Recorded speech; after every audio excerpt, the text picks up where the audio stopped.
මිනිස් වර්ගය පෘථිවියේ උපන් එකක් නෙවෙයි කියලා කවුරු හරි වාට කිව්වොත් අපිව නිර්මාණය කළේ අහසින් ආපු ජීවීන් කියලා.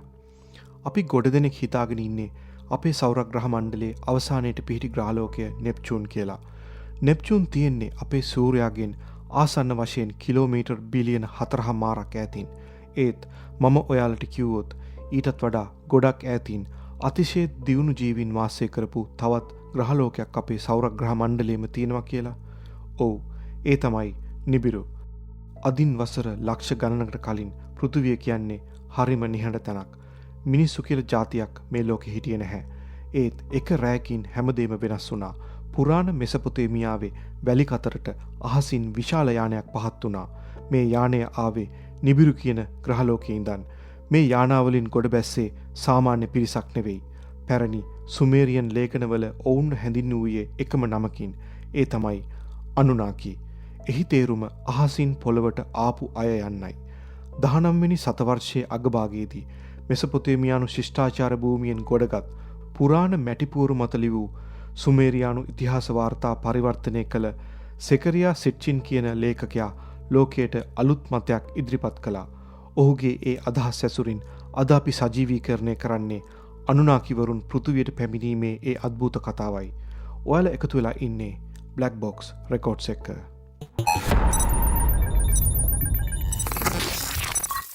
සුමේරියන් විස්තරවලට අනුව අනුනාකිවරුන් සාමාන්‍ය මිනිසුන්ට වඩා විශාලයි.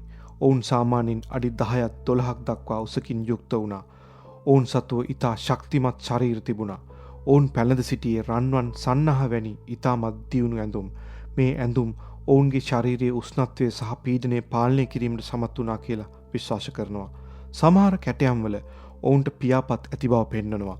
එයින් අදහස් කළේ ඔවුන්ට අහසේ පියාසර කළ හැකි තාක්ෂණයක් තිබූ බව වෙන්න පුළුවන්. ඒ වගේම ඔවුන්ගේ අතේ මීලාන් නමින් හැඳින්වෙන අමුතු ඔරලෝසුවක් වැනි උපකරණයක් තිබුණා. අද කාලේ අපි පාවිච්චි කරන ස්මාර්ට් වොච් එකකට වඩා දහස් ගුණයකින් දියුණු මේ උපකරණයෙන් ඔවුන්ට විශ්වය සමග සංවේදනය කරන්න පුළුවන් වුණා කියලයි සඳහන් වෙන්නේ. පුරාණ ශිෂ්ටාචාර ඔවුන්ට සැලකුවේ දේවත්වයෙන්. ඒකට එකම හේතුව ඔවුන් දියුණු තාක්ෂණයත් සමග අභ්‍යවකාශයෙන් ආපු නිසාම නෙවෙයි. ඔවුන්ට ස්වභාව ධර්මය පවා පාලනය කළ හැකි දියුණු දැනුමක් තිබුණා. මම එහෙම කියන්නේ ඇයි කියලා ඔයාලට ඉදිරියේදී තේරුම් යයි. අනුනාකිවරුන්ගේ මේ මව් ග්‍රහලෝකයේ වන නිබිරු කියන්නේ අපේ පෘථිවිය වගේ කීප ගුණයකින් විශාල ග්‍රහලෝකයක්. එහි මතුපිට තද රතු පැහැති බව සඳහන් වෙනවා. මීට හේතුව අයන් ඔක්සයිඩ් එහෙමත් නැත්නම් යකඩ සංයෝග අධික වීම වෙන්න පුළුවන්. නිබිරු ග්‍රහලෝකය සූර්යයා වටා ගමන් කරන්නේ ඊටමත් දීර්ඝ ඉලිප්සාකාර කක්ෂයකයි. නිබිරුට සූර්යයා වටා එක වටයක් සම්පූර්ණ කිරීමට පෘථිවි වසර 3600ක් පමණ ගත වෙන බව සඳහන් වෙනවා. හිතන්න, නෙප්චූන් ග්‍රහයාට සූර්යයා වටා යන්න පෘථිවි අවුරුදු 165ක් ගත වෙනවා. එතකොට හිතා ගන්න පුළුවන් නේද මේ නිබිරු ග්‍රහලෝකය අපේ සෞරග්‍රහ මණ්ඩලයේ කොච්චර දුරකින්ද තියෙන්නේ කියලා. නිබිරු වැඩි කාලයක් ගත කරන්නේ සූර්යාගෙන් ඈත. ඒ නිසා එහි තිබෙන්නේ අඳුරු සහ අධික ශීතල පරිසරයක්. නිබිරු වැසියන් මේ අභියෝගයට මුහුණ දුන්නේ ඔවුන්ගේ ස්වාභාවික වායුගෝලීය පලිහ හරහායි. මෙමගින් ග්‍රහලෝකයේ අභ්‍යන්තරයේ නිපද වෙන තාපය අභ්‍යවකාශයට පිටවී යා නොදී නැවත මතුපිට දෙසටම පරාවර්තනය කළා. සූර්යාලෝකයේ නැති අඳුරු අභ්‍යවකාශයේදී පවා ඔවුන්ට අවශ්‍ය උණුසුම ඒ හරහා ලැබුණා. ඔවුන් මුල් කාලයේදී ඊටාම සාමකාමී සහ දියුණු ජීවිතයක් ගත කළා. නමුත් මීට වසර ලක්ෂ 4.5කට පමණ පෙර නිබිරුවල මහා විනාශයක් ආරම්භ වුණා. කාලයගේ ඇවෑමෙන් ඔවුන්ගේ ස්වාභාවික වායුගෝල පලිහ සිදුරු වෙන්න පටන් ගත්තා. ග්‍රහලෝකයේ ගිනිකඳු අක්‍රිය වීම නිසා වායුගෝලයට අවශ්‍ය ඝනත්වය අහිමි වුණා. නිබිරුවල අහස කෙලින්ම අභ්‍යවකාශයට විවෘත වුණා. සූර්යයාට ළඟා වන විට මාරාන්තික විකිරණ පතිත වූ අතර සූර්යාගෙන් ඈතට යන විට මුළු ග්‍රහලෝකෙම මිදුණා.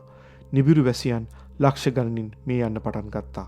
ආහාර නිෂ්පාදනයට බාධා පැමිණුණා. ජල උල්පත් සිඳී ගියා. අනුනාකි විද්‍යාඥයින් මේ මරණයෙන් බේරෙන්න පරමාණුක ආයුධ පවා පාවිච්චි කළා. ඔවුන් උත්සාහ කළේ කෘත්‍රිමව ගිනිකඳු පුපුරවා එමගින් පිටවන වායු වලින් වායුගෝලය නැවත පිරවීමයි. නමුත් ඒ සියල්ල අසාර්ථක වුණා. ඔවුන්ගේ එකම බලාපොරොත්තුව උනේ වායුගෝලයේ සිදුරු වැසිය හැකි කෘත්‍රිම පදාර්ථයක් සොයා ගැනීමයි. මේ විනාශය ඇස්සේ නිබිරුවල දරුණු දේශපාලන අර්බුදයක් හටගත්තා. එවකට නිබිරු පාලනය කළ අලාලු නම් රජතුමාට මේ විනාශය නතර කරන්න බැරි වුණා කියලා චෝදනා කරමින් ජනතාව කැරලි ගැසුවා. මේ අතරේ රාජකීය ලේවුරුමක් තිබූ තරුණ සහ ශක්තිමත් අනුනාකිවරයෙක් වුණු අනු රජුට අභියෝග කළා. ඔවුන් දෙදෙනා අතර සිහසුන වෙනුවෙන් මාරාන්තික සටනක් ඇති වුණා. අවසානයේදී අනු ජයග්‍රහණය කරලා නිබිරුවල රජු බවට පත් වුණා. තමන්ගේ ජීවිතේ බේරා ගැනීමට සහ තමන්ගේ ගෞරවය රැක ගැනීමට අලාලු නිබිරුවලින් පැනලා ගියා. ඒ නිබිරුවල තිබුණු අති නවීන අභ්‍යවකාශ යානයකින් ඔහු විශ්වය පුරා සැරිසරමින් ඉන්න අතරවාරයේ තමයි පෘථිවිය වෙතත් ළඟා වෙන්නේ. අලාලුට පෘථිවියට ඒම ලෙහෙසි වුණේ නැහැ. ඔහුට අඟහරු සහ බ්‍රහස්පති අතර ඇති ග්‍රහක පටිය හමු වුණා. පැරණි සුමේරියන්වරු මේ භයානක ග්‍රහක පටිය හඳුන්වා තිබුණේ හැමර්ඩ් බ්‍රේස්ලට් එමත් නැත්තම් තලන ලද වලල්ල වැනි අර්ථයකනුයි. මේ පටිය සමන්විත වෙන්නේ මීට වසර බිලියන ගණනකට පෙර විනාශ වූ ටියාමාට් නම් ග්‍රහලෝකයේ සුන්බුන් වලින්. යෝධ ගල් පර්වත මර උගුල්මෙන් යානය වටා කැරකෙද්දී අලාලු ඉතා දක්ෂ ලෙස යානය පාලනය කරමින් මේ ග්‍රහක වලල් අතරින් පලා ආවා. ඔහු නිරුපද්‍රිතව පෘථිවියට ළඟා වුණා. මේ යානය මුලින්ම ගොඩ බැස්සේ වර්තමාන පර්සියානු බොක්ක ආශ්‍රිත ප්‍රදේශයකටයි. ඒ ප්‍රදේශය මුල් කරගෙනයි තවත් වසර ලක්ෂ ගණනකට පසුව මානව ඉතිහාසයේ පළමු ශිෂ්ටාචාරය වන මෙසපොතේමියානු ශිෂ්ටාචාරය ආරම්භ වෙන්නේ. අලාලුගේ යානයේ තිබූ දියුණු ස්කෑනර් යන්ත්‍ර මගින් නිබිරු බේරාගත හැකි පදාර්ථය පෘථිවියේ ඇති බව ඔහු හොයාගන්නවා. ඒ තමයි රත්තරන්. අනුනාකිවරුන්ට රත්තරන් අවශ්‍ය වුණේ ආභරණ හදන්න නෙවෙයි. ඔවුන්ට රත්තරන් අවශ්‍ය වුණේ උසස් තාක්ෂණික මෙවලමක් ලෙසයි. රත්තරන් යනු විශ්වයේ ඇති විශිෂ්ටතම තාප පරිවාරකයක්. ඔවුන්ගේ සැලසුම වුණේ පෘථිවියෙන් ලබා ගන්නා රත්තරන් ඉතා සියුම් නැනෝ කුඩු බවට පත්කර නිබිරුවල වායුගෝලයට මුදා හැරීමයි. එම රන්නංශු මගින් වායුගෝලයේ සිදුරු වැසී ගොස් ස්වාභාවික පලිහක් මෙන් ක්‍රියා කරනවා. එවිට සූර්යාගේ අහිතකර විකිරණ වලින් ග්‍රහලෝකයේ බේරෙන අතර අභ්‍යන්තර තාපය රඳවා ගැනීමටත් හැකි වෙනවා. අලාලුගේ පණිවිඩය ලැබුණු පසු අනු රජතුමා විශාල මෙහෙයුමක් සංවිධානය කරනවා. අනු රජතුමා මේ මෙහෙයුමේ වගකීම තමන්ගේ වැඩිමහල් පුතා වුණු එන්කිට පවරනවා. එන්කි කියන්නේ අතිදක්ෂ ඉංජිනේරුවෙක්, ජාන විද්‍යාඥයෙක් වගේම ගවේෂකයෙක්. පළමු අනුනාකිවරු කණ්ඩායම අභ්‍යවකාශ යානාවලින් පෘථිවියට පැමිණෙනවා. මේ යෝධ මැමත් සත්වයින් තවමත් පෘථිවිය මත සැරිසරපු කාලයයි. මේ වන විට වානරයින් සිටියේ ඊටාම ප්‍රාථමික අවධියකයි. වැඩිකල් යන්නට මත්තෙන් අනු රජතුමාගේ දෙවෙනි පුතා වන එන්ලිල්ද පෘථිවියට එනවා. එන්ලිල් කියන්නේ දැඩි පාලකයෙක්. ඔහු යුද නායකයෙක්. ඔවුන් පෘථිවියේ මුල්ම නගරය වන එරුදු ගොඩ නගනවා. එරුදු යනු ඈතින් පිහිටි නිවහන යන්නයි. අනුනාකිවරු මෙසපොතේමියාවේ පදිංචි වුණා. ඒ ප්‍රදේශයේ හැඳින්වුණේ ජනාවාසයේ යන අර්ථය ඇති ඊඩින් නමින්. ඔවුන් රත්තරන් සෙවීම සඳහා නිබිරුවලින් ගෙන යන්ත්‍ර සූත්‍ර පාවිච්චි කළා. මේ අප දන්නා සුමේරියානු ශිෂ්ටාචාරය නෙවෙයි, ඊටත් වසර ලක්ෂ ගණනකට පෙර ඇති වූ ජනාවාසයක්. අනුනාකිවරු රත්තරන් සොයා යන මේ ගමනේදී මාරාන්තික අනතුරුවලට මුහුණ දුන්නා. පතල් තුල වැඩ කිරීමට ගෙන ඉජිජි නම් වූ පහළ මට්ටමේ අනුනාකි සේවකයන්ට ඒ වැඩ එපා වුණා. ඔවුන් රජුට එරෙහිව කැරලි ගහන්න පටන් ගත්තා. අන්න ඒ වෙලාවේ තමයි අනුනාකිවරුන් තවත් අමුතු තීරණයක් ගත්තේ. ඒක පෘථිවිය සදහටම වෙනස් කරපු තීරණයක්.